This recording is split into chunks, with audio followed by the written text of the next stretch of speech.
नमस्कार दोस्तों, हमारे इस चैनल में आप सभी का हार्दिक स्वागत है। ऑनलाइन पढ़ाई में आप सभी का बहुत हार्दिक स्वागत करता हूँ। आज हमारा सब्जेक्ट है जहाँ चाह वहाँ राह पर निबंध, हिंदी निबंध। ये एक मोटिवेशनल की तरह से ले सकते हैं। ये आप बोल सकते हैं एक इंस्पिरेशन स्टोरी भी है। चलिए स्टार्ट करते हैं। जहाँ चाह वहाँ राह पर यह हिंदी और अंग्रेजी की बहुत पुरानी कहावत है। इस विषय पर बच्चों को स्कूल में हमेशा निबंध या पैराग्राफ लिखने को दिया जाता है, या फिर इस तरह के पैराग्राफ परीक्षा में अक्सर पूछे जाते हैं। जहाँ चाह वहाँ राह पर यह पंक्तियाँ आपके अंदर ऊर्जा का संचार पैदा कर देगी। हमारे भारत देश में जिन जिन लोगों ने अपने सफलता का परचम फहराया है, उसमें भी एक इंसानों को उसने अपने मन में कहा था, yes we will do it. लेकिन आपको एक चीज़ बता देता हूँ, ये आवाज़ आपके अंदर से तभी आती है जब आपको कोई वस्तु कोई बहुत अधिक दुखी कर रहा होगा, या फिर कोई भी वस्तु आपको बहुत तकलीफ दे रहा होगा। उससे निजात पाने के लिए आपने ये प्रण लिया होगा, हाँ हमें ये करना है, हमें इस बोझ को नहीं देखना है। जहाँ चाह वहाँ राह का सीधा अर्थ है, अगर आप किसी वस्तु को पाने की इच्छा रखते हैं तो उसके लिए आपको कठिन मेहनत करना होगा, आपको सबसे लड़ जाना होगा, आपको अपने सपनों के प्रति पागल हो जाना पड़ेगा। जब आपके पड़ोसी, आपके मोहल्ले वाले आपको पागल बोलने लगे तो समझ लेना सफलता शीघ्र ही आपके कदम चूमने वाली है। हमें अपने सपनों से कभी समझौता नहीं करना है। We never compromise our dreams. हमें अपने समझौता को अपनी नज़र के सामने रखना, अपने सपनों को अपनी नज़र के सामने ही रखना है। कोई उसे चुरा न ले, कोई आपके सपनों को चुरा न ले। जिसने भी ये ठान लिया है ये सफल होकर ही रहा है। आप उदाहरण के लिए अमेरिका के भूतपूर्व राष्ट्रपति अब्राहम लिंकन का उदाहरण ले सकते हैं। उसने 15 बार चुनाव हार चुके थे, व्यापार में दिवालिया हो गए थे, लेकिन उसने फिर भी हार नहीं मानी और एक दिन अमेरिका का राष्ट्रपति बन गया। किसी कवि ने ये पंक्तियाँ क्या खूब कही है, मंजिलें उन्हीं को मिलती है जिनके सपनों में जान होती है। मंजिलें उन्हीं को मिलती है जिनके सपनों में जान होती है। पंखों से कुछ नहीं होता, हौसलों से उड़ान होती है। ये बात को सभी जानते हैं, यहाँ तक कि जहाँ चाह वहाँ रहा है, लेकिन कोई नहीं करता क्योंकि इसमें बहुत मेहनत करनी पड़ती है। इस दुनिया में असंभव नाम का कोई भी शब्द नहीं है, इम्पॉसिबल नाम का कोई भी शब्द नहीं है हमारे यहाँ। कहने का तात्पर्य यह है कि इस धरती पर कुछ भी असंभव नहीं है, नथिंग टू इम्पॉसिबल। केवल आपके अंदर इच्छा शक्ति और दृढ़ संकल्प होना चाहिए। अगर हमारे इरादे मजबूत हो तो चट्टान की तरह हो तो हमें कोई भी नहीं हरा सकता। हमारे मजबूत इरादे हमें आगे बढ़ने के लिए ताकत देती है, जब तक हम अपना लक्ष्य पा ना लें। अगर हम किसी चीज़ को पाना चाहते हैं या कुछ बनना चाहते हैं जो आज तक किसी ने नहीं किया हो, तो आपको तन मन और धन से लग जाना होगा। कोई भी परेशानी आएगी उससे आपको लड़ना होगा, तभी आप जो चाहते हैं वो हासिल कर पाएंगे।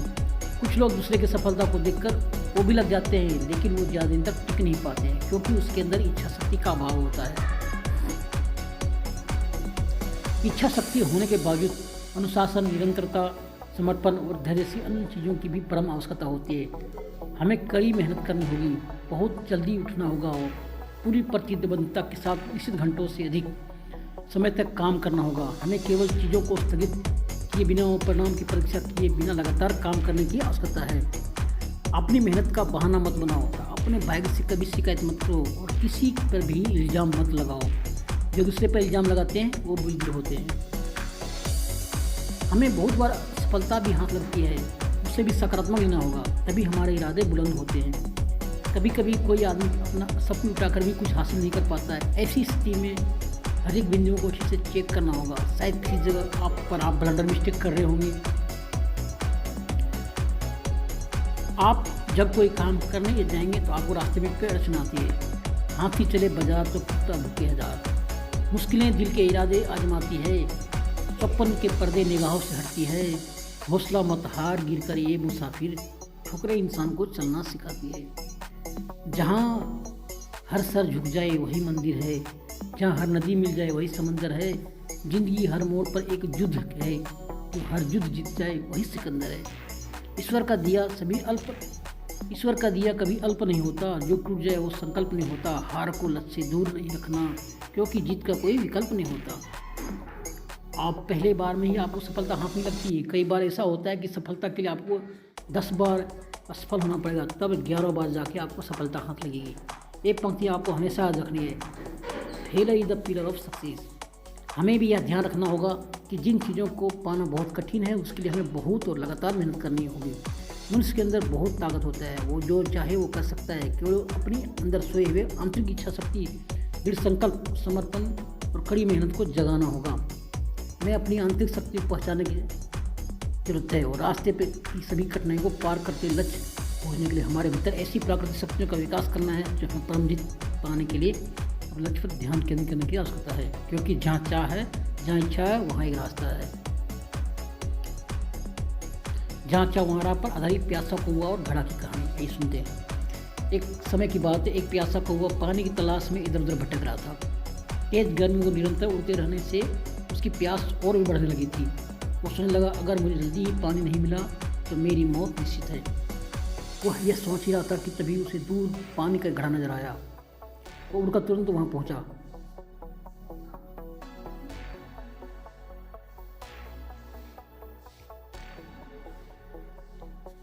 परंतु उसमें पानी तो था, लेकिन पानी इतना नीचे था कि वहां तक उसकी चोंच नहीं पहुंच पाती थी। प्यासा कौवा देखकर परेशान हो गया। उसने इधर उधर देखना शुरू किया, शायद किसी अन्य परतों में पानी दिख जाए या शायद कोई और घड़ा मिल जाए, लेकिन उसे ऐसा कुछ नजर नहीं आया। वह निराश होकर वहाँ से जाना ही चाहता था कि तभी उसकी नज़र घड़े से कुछ दूरी पर मकान बनाने के लिए पड़े कुछ कंकड़ पत्थरों पर गई। पत्थरों को देखते हुए उसके दिमाग में विचार पौधा। तो कंकड़ों के पास गया और अपनी चोंच में कंकड़ ला ला कर घड़े में डालता गया। कुछ देर में उसकी मेहनत रंग लाई और घड़े के पानी का स्तर ऊपर तक पहुँच गया। अब को वह बहुत सरलतापूर्वक पानी पी सकता था।